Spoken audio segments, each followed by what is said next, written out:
어떤 젊은이가 생김새가 마치 그 동남아에서 온 이주 노동자들처럼 생겼더랍니다. 그 친구들한테 맨날 놀림을 받고 살았는데 언뜻 보면 그냥 외국인 같은 거지.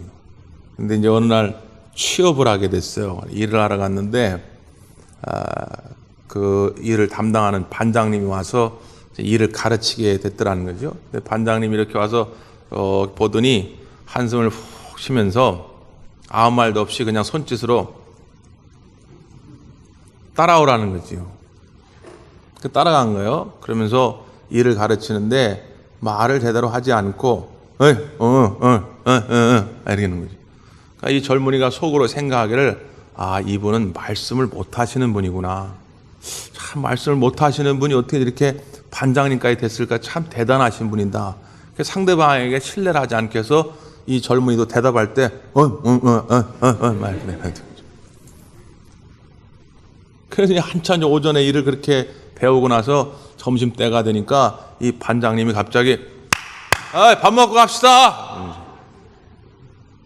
그러니까 이 젊은이가 깜짝 놀라가지고 반장님 말씀하실 줄 아셨어요? 그러니까 이 반장님이 더 깜짝 놀라면서 외국인 아니었어? 이게 서로 오해를 해가지고 소통이 안 되는 거죠. 서로 소통이 안 되면 참 답답합니다. 그 사람이 누군지, 무슨 생각을 하고 있는지, 꿈이 뭔지, 왜 저렇게 말하는지, 왜 저렇게 행동하는지 그 이유를 좀 알면 우리가 좀 더 친밀해질 수 있을 텐데 그걸 잘 모를 때 우리 관계가 아무래도 좀 서먹서먹해지고 때로는 오해해가지고 미워하기도 하지요. 그러니까 예수님과의 관계도 마찬가지입니다. 이번 우리 감리교 여름 성경학교의 주제가 예수님을 만나는 길인데 소위 킹스웨이, 우리의 왕 대신 예수님이 다니신 길 가운데 많은 사람을 만납니다. 우리 예수님이 그들과 만나서 그들의 아픔을 함께 해주시고 그들의 문제들을 해결해 주셨는데 예수님이 어떤 분인지를 알고 예수님을 제대로 영접한 사람도 있지만 예수님이 어떤 분인지를 제대로 몰라가지고 예수님을 적대시하고 끝내는 예수님을 십자가에 못 박은 사람들도 있었다는 거죠. 지금 이 시대도 똑같습니다.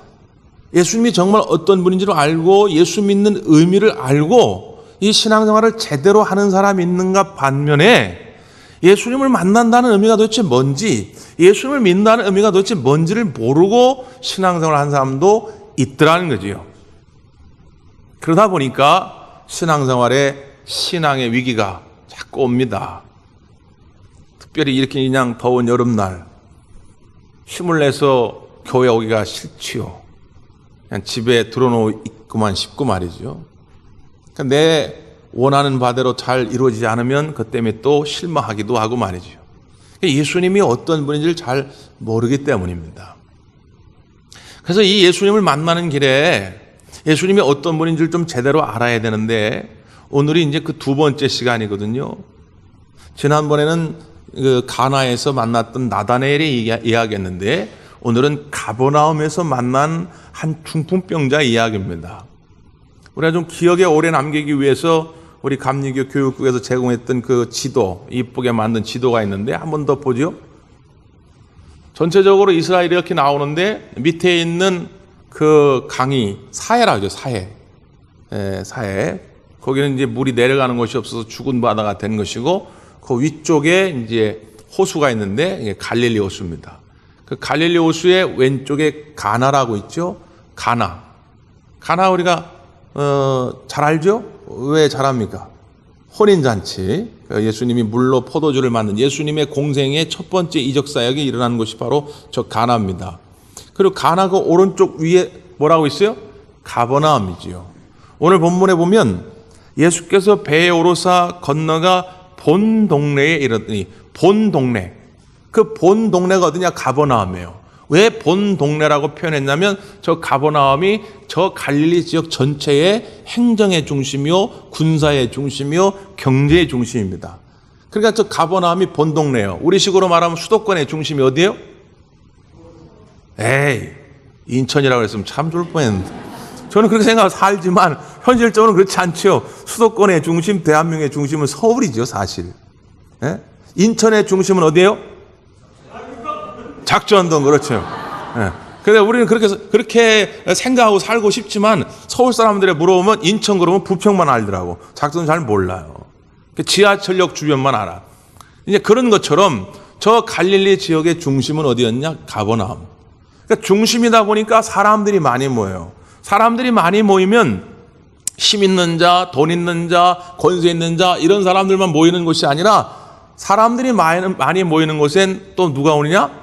가난한 사람, 병든 사람, 소외당한 사람, 누군가의 도움이 필요로 한 사람들이 이제 많이 모이게 되는 거죠. 그래서 예수님께서 공생애 동안에 가버나움에서 많은 이적들을 행하시고 많은 말씀들을 가르치게 된 것입니다.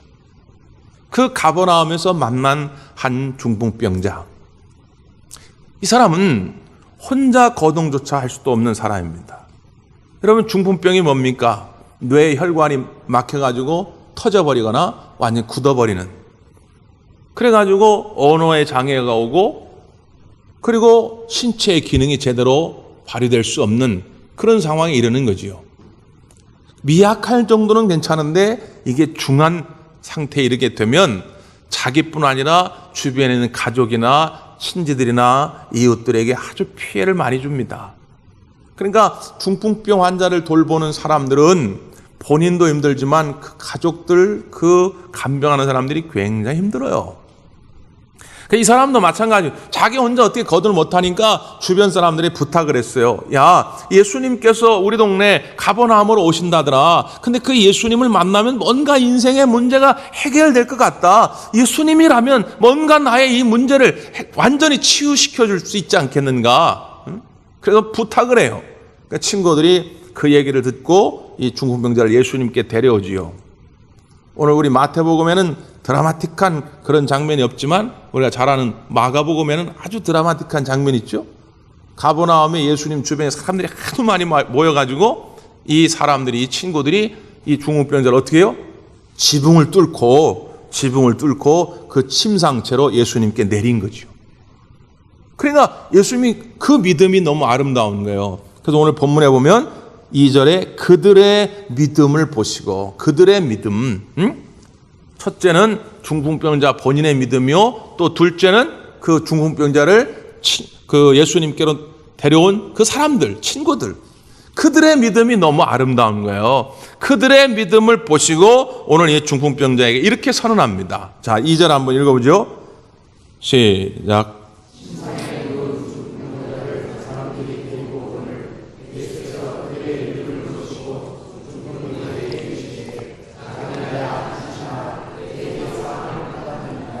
아멘.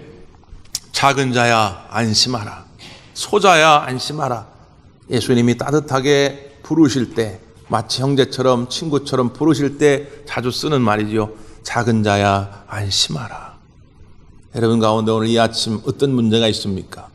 마음에, 영혼에, 혹시 육신에 어떤 문제든지 주님의 음성을 들으십시오.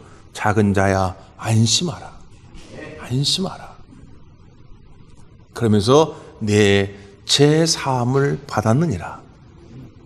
자, 여기서 우리가 믿음으로 이 말씀을 들을 수 있으면 이 제사함을 받으라는 말 속에 내가 아멘으로 화답할 수 있고, 이 말이 내게 은혜가 되지만 그렇지 않고 믿음이 없거나 아직 믿음의 초기 단계여서 주님의 의도를 분명하게 깨닫지 못하는 사람은 의아할 수밖에 없는 거지요. 아니, 예수님, 내가 소문에 듣기에 예수님 만나면 내 중풍병이 나을 줄 알고 예수님께 나왔습니다. 그렇다면 당연히 문맥상 이렇게 이어져야지요.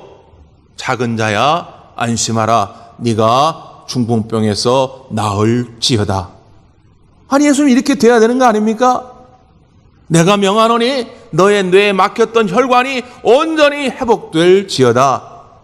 예수님, 예수님 만나면 부유해진다길래 내가 나왔어요. 그러면 작은 자에 안심하라. 너의 사업이 회복될지어다. 예수님 이렇게 나와야 되는 거 아닙니까? 아니 예수님 만나면 가정에 평안이 찾아온다고 해가지고 내가 이렇게 왔어요. 요즘 맨날 부부싸움 때 힘들고 요즘 사춘기 애들 때문에 맨날 지지고 볶고 싸우는데 예수님 나왔으니까 예수님 내게 평안을 주세요. 그러면 예수님 이렇게 말해야죠. 작은 자야 안심하라. 너의 가정에 화평케 될지어다. 이렇게 돼야 하는 거 아닙니까? 아니 근데 예수님 다짜고짜 내가 죄 사함을 받았느니라. 예수님 나는 그게 듣고 싶은 얘기가 아니에요. 지금 내게 그게 필요한 게 아니에요. 예수님 왜 나한테 그런 얘기를 지금 하세요? 믿음이 없는 사람이 들을 때 이건 참 이해하기 어려운 이야기지요.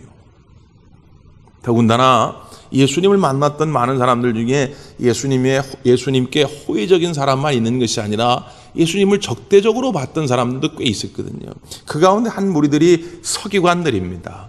서기관은 당시에 성전에서 하나님 말씀을 필사하던 사람들이에요. 인쇄술이 발달되지 않을 때 사람 손으로 일일이 다 성경을 썼거든요. 그러니까 이 사람들은 성경 박사입니다.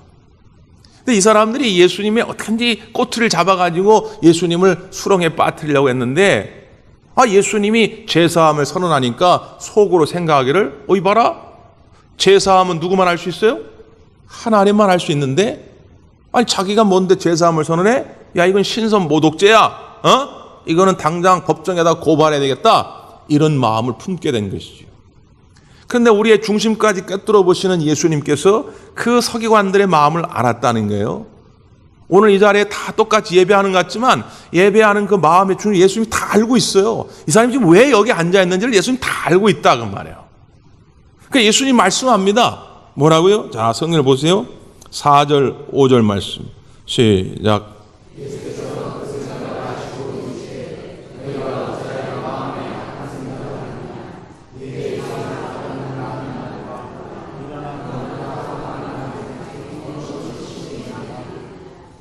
우리의 마음속에 어떤 생각을 가지고 있는지를 우리 예수님이 아시고 말이죠. 야, 너 왜 악한 생각을 지금 하고 있어? 그러면서 서기관들에게 되묻는 거죠. 야, 제사함을 선언하는 것과 중풍병에 나와가지고 일어나 걸어가라 하는 것과 어느 말이 더 쉽겠냐? 어느 말이 더 쉽겠어요? 제사함을 받으라 하는 것과 일어나 걸어라 하는 말 어느 것이 더 쉽겠어요? 그 헷갈리죠? 예? 지금 이 예수님의 의도, 지금 예수님의 이 의도 가운데서 도대체 예수님 뭘 강조하려고 하는 겁니까? 중풍병에서 낫는 것이 우선이라는 거예요? 제사함을 받는 것이 우선이라는 거예요? 제사함이 문제의 본질이라는 거예요? 중풍병에 치유받는 것이 문제의 본질이라는 거예요? 자, 그렇다면 뭐가 더 쉬운 거예요? 일어나 가라 하는 것이 더 훨씬 쉽다. 왜냐? 그것은 예수님 외에도 벌써 이전부터 하나님 앞에 기름 부음 받은 선자들이 행한 많은 이적들이 있기 때문에 엘리야도, 엘리사도, 이사야도, 에레미야도 병든 자를 고치고 심지어 죽은 자도 살린 경험이 있잖아요. 그러니까 유대인들 가운데 하나님 앞에 기름 부음 받은 선자들은 그런 병 고친 능력이 있다고 믿어요. 자기들이 존경하는 훌륭한 랍비들도 그런 능력을 행한다고 믿어요.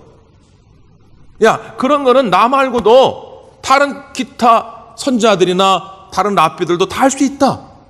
그런데 제사함은 누구만 할 수 있어요? 그건 하나님만이 하실 수 있다.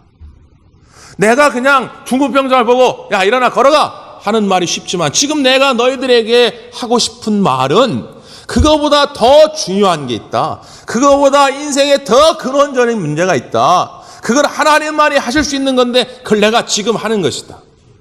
그 다음에 뭐라고요? 6절 다 같이요. 시작.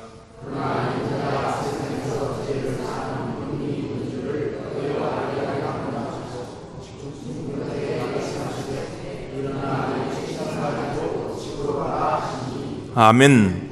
인자가 이건 메시아를 가르칠 때 쓰는 말이죠. 그 인자가 죄를 사하는 권능이 있는 줄을 너희로 알게 하기 위함이다.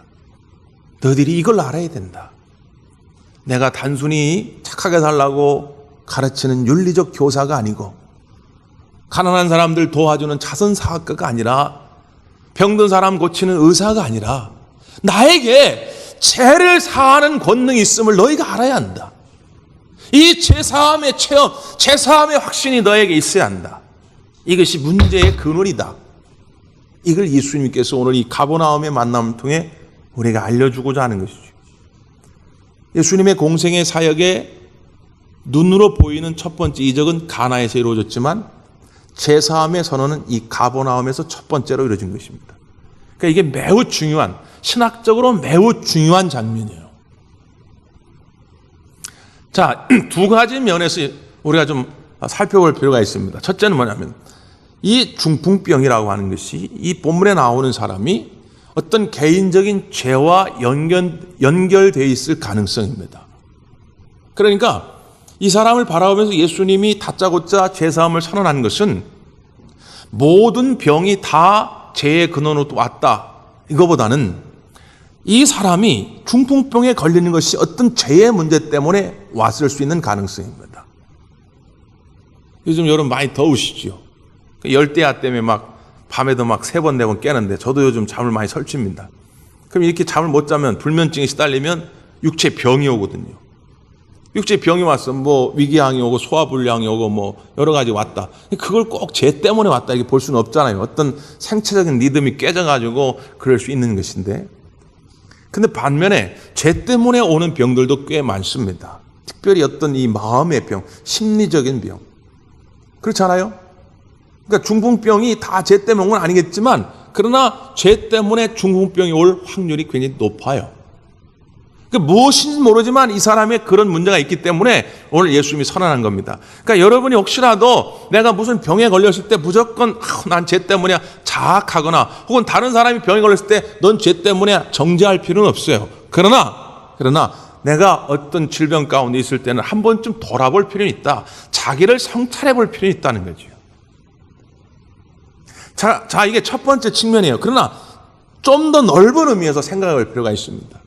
예수님이 왜 도대체 여기서 중풍병자를 향해서 제사함을 선언했을까? 이 말은 우리의 모든 고통의 근원이 죄로부터 온다는 거죠. 가난의 고통도, 질병의 고통도, 우리의 관계의 틀어짐 때문에 불화의 고통도 따지고 들어가다 보면 다 이것이 죄의 문제로부터 온다고 성경은 우리에게 가르치는 겁니다. 처음 에덴 동산에 하나님이 인간을 창조하셨을 때 그때는 가난의 고통이 없었어요. 노동의 수고가 필요 없었습니다. 눈만 뜨면 동서남북에 내가 먹고 싶은 열매가 가득해요. 놀고 먹으면 그만입니다. 에덴 동산은 하나님과 그냥 노는 것이에요. 친밀한 교제를 나누는 것입니다. 불화가 없었죠. 화병이 생길 일이 없어요. 여러분, 화병은 왜 생깁니까? 그 못난 남편 때문에 생기잖아요. 그 못난 아내 때문에 생기잖아요. 그 속썩이는 애새끼들 때문에 생기는 거 아닙니까? 근데 에덴 동산은 그런 화병이 없어요. 스트레스가 없단 말이죠. 근데 이 모든 근원이 어디서 왔느냐? 죄 때문에 오길 시작했다는 거예요. 죄가 들어오길 시작하면서 그들은 에덴 동산에 쫓겨났고 가난해졌고 헐벗게 됐고 땀 흘려 노동의 고통을 겪어야 했고, 여자들은 해산의 고통을 겪기 시작했고, 관계가 틀어지기 시작하면서 하나님과 분리되기를 시작했고, 하나님과 분리되니까 부부의 관계가 깨져가지고 아담과 하와가 깨지게 되고, 또 형과 아우, 가인과 아벨이 깨지는, 가정이 완전히 풍비박산나는 그런 일이 벌어졌다는 거죠. 이 모든 것이 다 어디서부터 출발됐냐? 죄로부터 왔다는 거예요. 이걸 너희들이 알아야 한다는 겁니다. 에? 여러분, 옛날에 빨간 약의 마법 아시죠? 빨간 약. 시골에 처음 빨간 약 생겼을 때 말이에요. 할머니들이 뭣도 모르고 손자들이 아이고 머리야 아이고 모르면 빨간 약을 이마에들에게 발라줬다고. 이렇게 괜찮지? 괜찮. 여러분, 빨간 약을 이마에 바른다는 게 나습니까? 아이고 배 아파, 아이고 배 아파. 맹장염 걸려가지고, 저도 맹장염을 해봐서 알지만 맹장염 걸리면 사람 죽습니다. 떼굴떼굴 굴르거든요. 근데 거기다 대고 아이고 일로 와봐, 그래가지고 그 빨간 약 발라준다고 그게 납니까? 에? 아프지만 칼을 들이대가지고 도려내야죠. 거기서 그 염증을 걷어내야 맹장염이 낫는 거지, 그냥 빨간 약 발라도 되는 게 아니거든요. 우리 인생의 문제에 이 근원적인 문제를 해결하지 않으면 다른 거 뭐 잠깐은 괜찮을 수 있겠지요. 그러나 그 잠깐 가지고 되는 것이 아니라 영원한 행복, 영원한 하나님이 주시는 기쁨을 누리려면 이 죄의 문제를 해결받아야 한다는 것입니다. 그래서 중풍병자를 향해 먼저 제사함을 받으라. 물질로 고통받고 관계 문제 때문에 고통받고 미래의 불투명 때문에 고통받는 오늘 이 아침 이 나왔는데 우리 예수님은 먼저 제사함을 받으라. 제사함의 은혜를 확신하라고 말하는 것입니다. 그래야 우리의 인생이 달라지거든. 여러분, 조정민 목사라는 분 아십니까? 얼마 전 무한도전에 나와가지고 많이 알려졌는데 그분이 원래 MBC 뉴스데스크 앵커였거든요. MBC 뉴스를 진행할 때 잘 나갔어요. 근데 그분이 원래 독실한 불교 집안에서 태어났습니다. 모태 불교 신앙이에요. 청년 시절에 정말 첫눈에 반한 한 여인을 만나게 되는데 이 여인이 독실한 크리스찬이에요. 너무 사랑하는데 종교가 달라가지고 이게 어떻게 이루어질 수가 없는 거지요. 그러니까 남자가 내가 하여튼 나하고 사귀어만 주면, 나하고 결혼만 해주면 내가 같이 교회 가겠다고. 남자들이 거짓말을 제일 많이 하는 때가 결혼하기 직전입니다. 예? 결혼하기 전에 뭔 말을 못해. 하여튼 내가 절대로 당신 손에 물 안 묻히고 살게 해줬다고. 뻥치지 말라고. 어떻게 손에 물 안 묻히고 살 수가 있냐고. 근데 남자들이 별 얘기를 다 한다고요, 청혼할 때는. 그러니까 이 여자가 거기에 속은 거지요. 결혼을 했어요. 그런데 교회를 나가기는커녕 마누라도 못 나가게 하는 거예요. 너도 가지 말라고. 그래서 아내가 얼마나 괴로운지 몰라요. 그러다가 미국에 이제 특파원으로 가게 된 거예요. 그러니까 미국 가면은 골프 천국이거든요. 돈도 싸고. 그러니까 매 주말마다 골프를 치러 다닙니다. 근데 어느 날은 자기 부인과 애들한테 너무 미안하더래요. 자기는 매일 동료들과 이렇게 주말에 골프를 치러 재밌는데 집안에만 있는 아내하고 애들이 너무 불쌍해 보이는 거죠. 그래가지고 어느 날 아주 인심 쓰듯이 여보, 이번 주일부터는 당신 교회 가도 돼. 그래가지고 자기는 골프 치러 가고 이제 아내하고 애들은 교회를 가길 시작한 거예요. 그러다가 이제 특파원 생활을 마치고 다시 이제 국내로 와가지고 MBC 주말 뉴스를 이제 진행할 때입니다. 근데 이제 자기 이제 골프를 안 치죠. 이게 우리나라는 주말에 골프 치기도 쉽지 않고 자기가 또 주말 뉴스 앵커인데 골프 치러 가기가 어려우니까 나 이제 골프 치러 안 가니까 당신도 교회 가지 마 그런 거예요. 근데 말을 듣습니까? 여자들이 20대, 30대 초반까지는 야리야리 해가지고 바람 불어도 쓰실 것 같지만 30대 중반이면 남성 호르몬이 나와가지고 남자보다 더 두세지는데 말을 듣냐고. 이제부터 안 듣죠. 그러니까 웃기는 소리 하지 말라고. 나 갈 거라고. 그러고서 이제 그냥 아내는 교회 가는 거예요. 근데 주일만 교회 가는 게 아니라 오늘부터는 새벽에 매일 나가더라는 거예요. 새벽에. 그러니까 이 사람 생각이 이거 이상하다 이거. 응? 이거 혹시 또 바람 난 거 아닌가, 뭐 이상한 짓 하는 거 아닌가. 그래서 어느 날은 새벽에 아내가 교회 간다고 나갔는데 몰래 뒤를 밟은 거예요. 그리고 아내가 간 교회에 가가지고 이제 아내가 모르게 저 2층 같은 데서 아내 몰래 이렇게 숨어가지고 뭐 하나 이렇게 지켜본 겁니다. 그래서 이제 새벽기도 이제 끝나고 이제 보통 이렇게 불을 좀 끄잖아요. 한 3분의 2는 다 끈다고 이렇게 어둠치레하게. 그래야 기도에도 집중이 잘 되니까. 그래서 이제 통성으로 막 기도하는 거예요. 근데 이분이 깜짝 놀란 거예요. 자기가 평소에 생각하던 사이비 집단인 거예요. 여러분, 우리가 은혜에 충만한 사람들끼리는 통성 기도해도 괜찮고 방언으로 기도해도 괜찮지만 이게 믿지 않는 사람들이 그것도 거부감을 가지고 이렇게 보면요 별소리 다 합니다. 한편에서는 죽여! 죽여! 막 우리가 주여 하는 소리가 믿지 않는 사람 죽여 하는 것 같거든요. 그 여자분들 기도할 때 얌전히 하나님 감사합니다 이러면 좋은데 그렇게 안 하잖아요. 왜 이런다고. 그럼 이게 이상한 안 믿는 사람들이 들으면 이거 완전히 미친 사람들 같거든요. 그러니까 이거 안 되겠다 이거 우리 마누라가 이거 사이비 집단에 빠져가지고 내가 이거 취재해가지고 주말 뉴스 아니면 카메라 출동해다 내가 이거 고발해야 되겠다. 그래가지고 매일 몰래 아내들을 밟아가지고 그 교회를 조사하게 된 거예요. 그 새벽마다 나와가지고 도대체 이 사람들이 왜 이렇게 미친 짓을 하나 이렇게 조사를 하고 있는 거예요. 그렇게 4일째가 되던 날이에요. 4일째. 4일째가 되는 날 앞에서 인도자가 찬양을 부르는데 어떤 찬양을 부르냐? 아까 우리가 불렀던 찬송입니다. 너희 예수께 조용히 나가 내 뭐든지 내려놓고. 자기는 한 번도 예수님을 만나고 싶은 생각도 없었고 예수님을 믿고 싶은 생각도 없었는데 갑자기 이 찬양이 자기한테 하는 소리로 들려진 겁니다.